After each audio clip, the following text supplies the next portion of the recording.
रामकृष्ण हरी. तुमच्यासाठी छान उपाय मी आधी पण सांगितलं आहे, पण मी सारखी आठवण करून देते.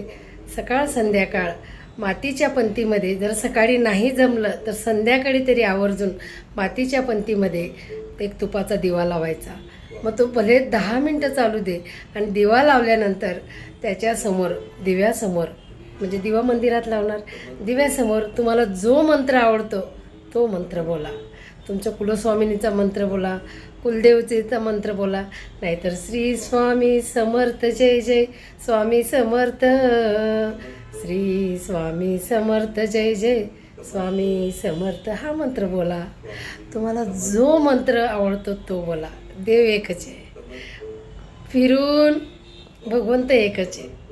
म्हणून संध्याकाळी तरी तुपाचा दिवा लावा. लक्ष्मी यायच्या वेळेस करा हो. तुमच्यासाठी सांगते मी, कारण तुम्ही आनंदात राहणार तर आम्ही आनंदात राहणार. आईला सदैव वाटतं माझे लेकरं हमेशा आनंदाने राहावं, माझे भाऊ बहीण सदैव सुखात राहावं. सगळ्यांना असंच वाटतं, तर मला वाटणारच ना. तर करा. रामकृष्ण.